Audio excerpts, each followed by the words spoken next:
속보. 중국 반응. 한국 최강 파괴력 핵잠수함 개발. 시진핑 목마른 욕심. 중국 5분 안파멸. 군이 개발하고 있는 국산 잠수함 발사 탄도미사일이 지난해 지상 사출 시험에 성공한 것으로 전해지면서 해군 전략무기 개발에 대한 관심이 높아지고 있다. 북한이 최근 8차 노동당 대회에서 핵잠수함 개발을 천명하면서 우리 측에서도 맞대응을 위해 핵잠수함을 운용해야 한다는 목소리가 높다.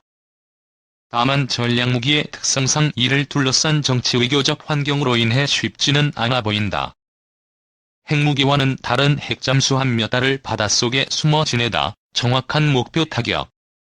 원자력 잠수함 또는 핵잠수함 SSN submersible ship nuclear powered이란 핵무기의 탑재 여부와 관계없이 원자로를 통해 추진 동력을 얻는 잠수함을 뜻한다.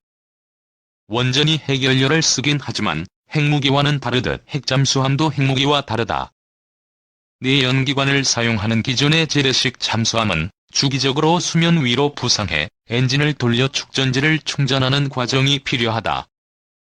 잠수함은 이때 가장 위험해지는데 헬기나 수상함 등이 공격을 받는 경우 말 그대로 대책이 없기 때문이다. 이동이 가능한 대부분의 무기체계가 그러하듯이 주기적인 연료 재보급도 필요하다.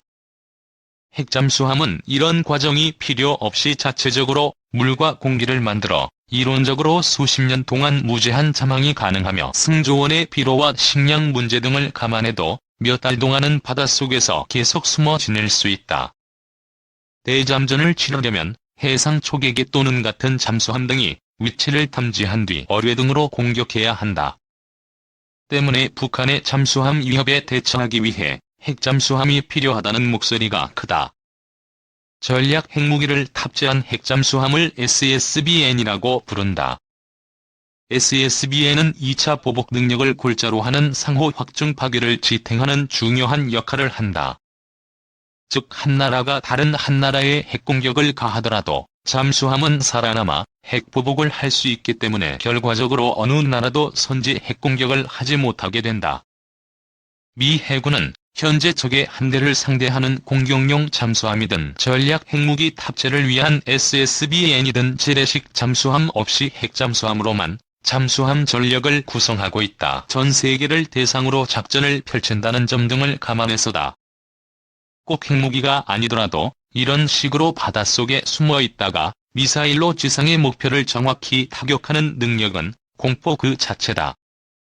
실제로 2003년 이라크전에서 미국과 영국 대군은 구축함과 핵잠수함 등을 동원해 수백 발의 토마호크 순항 미사일을 수도 바그다드에 쏟아부었고 이는 이라크군의 지휘 체계 등을 사실상 마비시켰다.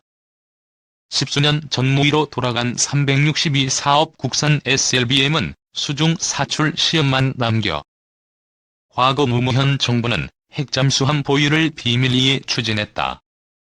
당시 북한의 핵 확산 금지 조약 탈퇴로 위기가 고조된 것 등이 배경이었다. 해군은 2003년 6월 2일 핵잠수함 건조 계획을 노무현 대통령에게 보고해 승인받았고 이 날짜에서 이름을 따 362 사업이라 불렀다.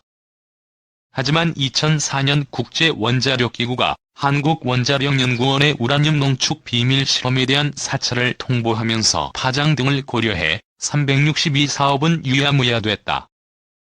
그로부터 십수년이 지나는 사이 북한은 지난 2016년 북극성 -1형 SLBM의 실제 잠수함 발사 실중에 성공했고 현재 3,000톤급 중형 잠수함도 신포조선소에서 건조 중이다. 이에 대응해야 할 우리 군의 잠수함 전력은 현재 장보고 1과 2를 거쳐 3,000톤급인 3회 배치 1까지 왔다. 1번 함인 도산 안창호함과 2번 함인 안모함이 이미 진수대 취역을 기다리고 있으며 여기에는 6개의 발사관이 달린 수직 발사대도 있다. SLBM을 탑재할 수 있다는 뜻이다. 군 당국은 몇 년 전부터 북한의 위협에 대응하기 위해 탄도미사일의 탄두 중량과 사거리를 제한하는 한미 미사일 사거리 지침 안에서 SLBM을 개발해왔다. 이미 잠대지 순항 미사일인 해성 -3이 있긴 하지만 제트 엔진을 쓴다는 특성상 속도가 느리기에 탄도미사일도 같이 필요하기 때문이다. 다행히 문재인 정부 들어 지침이 개정되면서 탄도미사일의 탄두 중량은 무제한, 사거리는 800km까지 개발할 수 있게 됐다.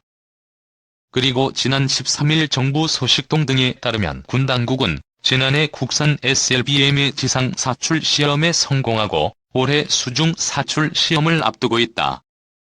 다만 군은 이것이 전략무기라는 점을 의식해 공식적으로는 함구하고 있다. 탄두 중량 2톤의 사거리 800km로 추정되는 현무-4지대지 탄도미사일과 마찬가지다.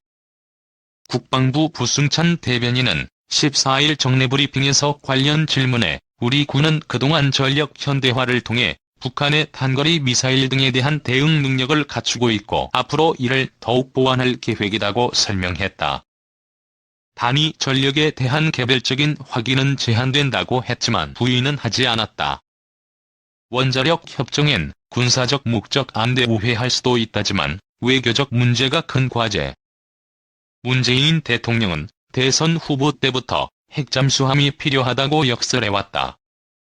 그럼에도 불구하고 군이 핵잠수함과 SLBM에 대해 공식적으로 함구하는 이유는 단순히 한반도 평화 프로세스를 의식해서만은 아니다. 복잡한 외교적 문제가 함께 얽혀있기 때문이다. 한미 원자력 협정에 의해 한국은 우라늄 235를 20%까지 농축할 수 있다. 이러한 저농축 우라늄도 핵잠수함의 원료가 될 수는 있다. 문제는 이것이 어떠한 군사적 목적을 위해서도 이용되지 아니한다고 규정하는 13조를 위반할 소지가 있다는 점이다.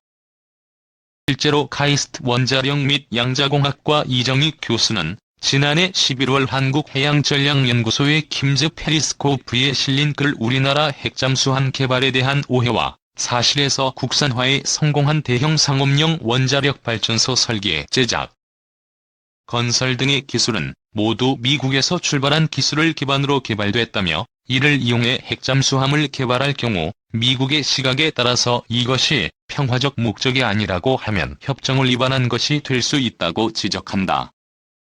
뿐만 아니라 잠수함은 들키지만 않는다면 다른 나라 앞바다에도 몰래 숨어들어가 작전을 펼칠 수 있다.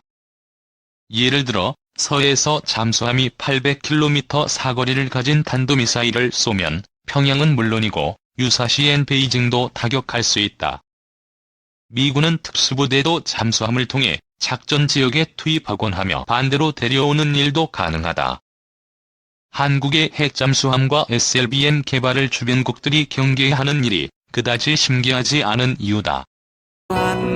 vẫn không sao mãi yêu hoài cha của con với bao tiếng yêu không hề phai dù bao tháng năm vẫn luôn vất vả vì tình yêu lớn lao bao la tựa trời cao.